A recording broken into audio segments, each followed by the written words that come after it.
Marlène, qui est devin thérapeute, va officier pour ses neveux. Les patients qui vont suivre une série de rites sur plusieurs jours commencent par se purifier sous la cascade.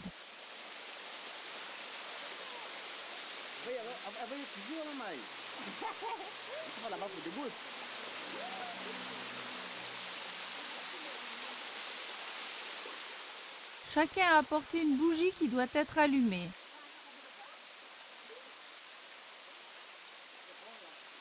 Comme à Madagascar, on verse sur un galet du rhum, de l'huile de ricin et du miel, en guise d'offrande aux esprits L, qui sont censés résider sur place.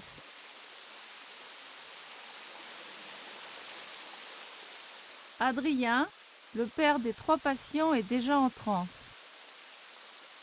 Par un geste d'accolade, il cherche à renforcer l'unité familiale avant que tous se purifient sous la cascade.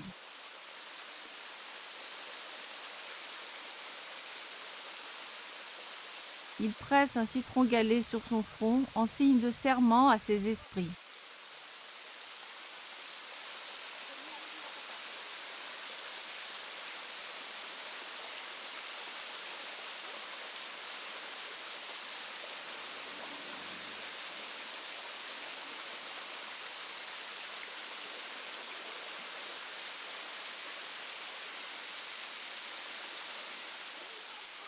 Son fils Rémi a 3 esprits d'origine différente, Caf, Malgache et Comore, qui lui ont demandé de participer au rituel Ville.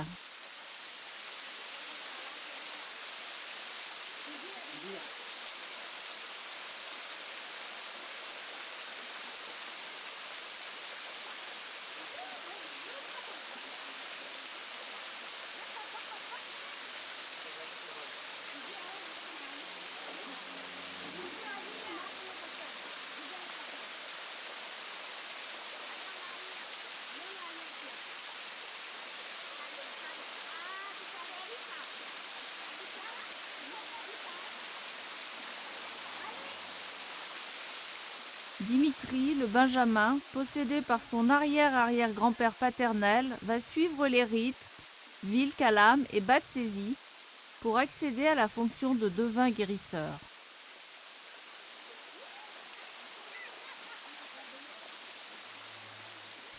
Sabrina, sa sœur, va participer au rite Vil à la demande de son grand-père paternel qui la possède.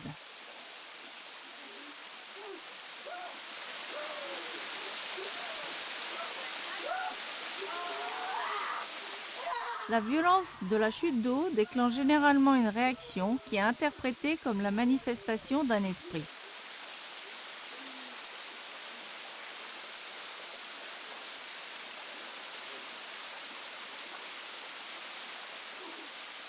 Virgile, le mari de Marlène, n'est pas possédé par un ancêtre malgache, mais par des goulous malbars. Dans la mesure où il participe aux cérémonies malgaches en tant que chanteur, il se purifie sous la cascade.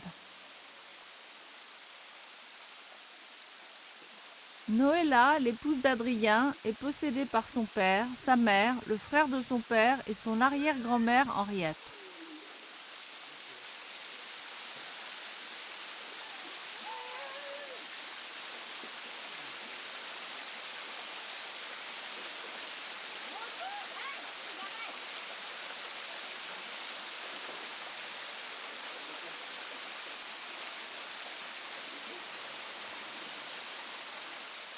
Enfin, Marlène a elle aussi reçu le don de plusieurs ancêtres qui lui ont révélé chacun leur spécialité.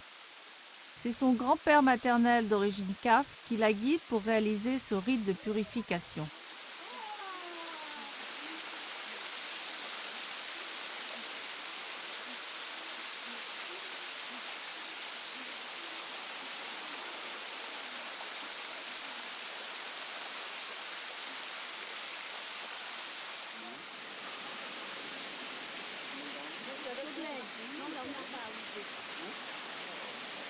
Au retour de la cascade, tous les participants reviennent dans la chapelle familiale pour prier leurs ancêtres avant d'organiser le soir même le rite Velash.